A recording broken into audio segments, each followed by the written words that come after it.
Good morning. तर आजची सुरुवात भाकरीच्या चिवड्यापासून झालेली आहे. मग मी भाकरीचा चिवडा केला आणि एका साईडला आमची डाळ कांद्याची भाजी आणि चपाती झालेली आहे, कारण माझ्या बहिणीच्या टिफिनसाठी ती द्यावीच लागते. त्याच्यानंतर मग आम्ही दोघींनी एकत्र बसून ब्रेकफास्ट आणि लंच केला. त्याच्यानंतर मग आम्ही भांडी घासायला घेतली. मम्मी एका साईडला दुसरी कामं करत होती, तोपर्यंत मी पटापट किचन वगैरे आवरून घेतलं. त्याच्यानंतर जर तुम्हाला माझे व्हिडिओ आवडत असेल तर प्लीज लाईक, शेअर, कमेंट करा. कारण मी सध्या ही नवीनच ब्लॉगिंग सुरुवात केली, अजूनही मी शिकतच आहे.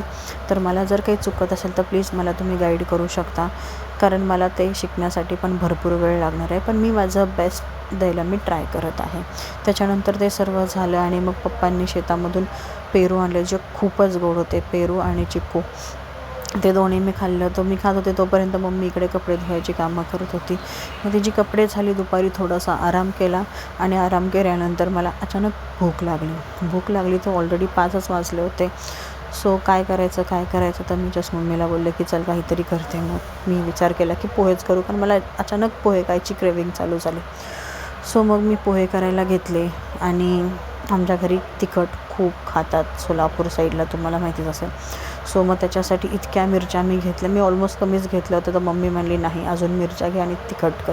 त्याच्यानंतर मग पोहे वगैरे करायला घेतले. त्याच्यानंतर मी कढईत तेल तापायला ठेवलं. 3-4 चमचे तेल घेतलं. तेल थोडंसं गरम झालं की त्याच्यामध्ये मोहरी टाकल्यानंतर मग मी जिरे टाकले.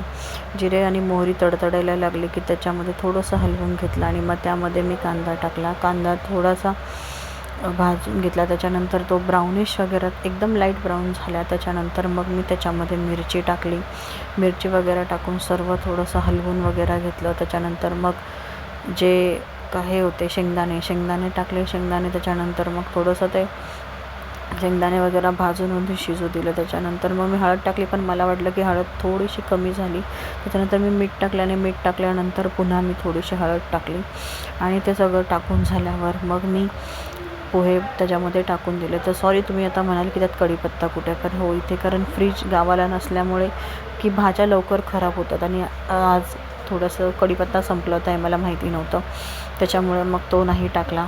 तर आम्ही कसं थोडंसंच भाज्या आणतो, त्याच्यामुळे कढीपत्ता हा संपलेला होता. त्याच्यानंतर मग पोहे टाकल्यानंतर सर्व काही हलवलं व्यवस्थित आणि जास्त नाही तर कमी थोडीशी कोथिंबीर त्याच्यावर शिंपडली आणि त्याच्यानंतर मग मी ते गरम व्हायला थोडंसं वाफेवर ठेवलं होतं, जास्त नाही तर 5 मिनटासाठी. तोपर्यंत बहिणीने एका साईडला त्यांचा चहा जो असतो ब्लॅक टी तो करायला घेतला होता. मग चहा झाला. चहा उकळोपर्यंत इकडे माझे पोहे हे मस्तपैकी झाले होते, तुम्ही बघू शकता. आणि ते पोहे वगैरे आम्ही खाल्ले. त्याच्यानंतर मग आम्ही आमच्या टेरेसवर आलो. टेरेसवरचा संध्याकाळचा व्ह्यू इतका सुंदर दिसतो ना.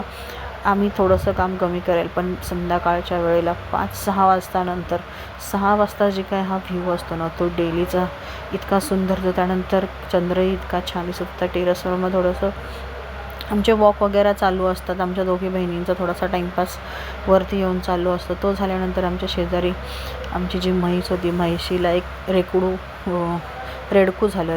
त्याच्यानंतर आम्ही ते रेडकू बघायला गेलो होतो. ते बोलवलं होतं. ती लहान जी आमच्या इकडे एक छोटीशी खेळायला येतील लहान, तिला ढमी बोलतात, पण तिचं नाव श्रावणी आहे. तिने आम्हाला बोलवलेलं. मग आम्ही तिचं पिल्लू बघायला गेलो. तिला ते इतकं आवडलं होतं, कारण त्यांच्या म्हशीला 2 वेळा मेलच झाली आणि तिला हे झाल्यामुळे ती खूप खुश झाली. मग ते सगळं बघून घरी आलो. तोपर्यंत मम्मीने दोडक्याची भाजी केली होती, टोमॅटोची चटणी आणि भाकरी, आणि त्यानंतर ते म्हशीचं चीक आलं होतं ते खाल्लं. असं संपवलं आमचा दिवस. थँक्यू.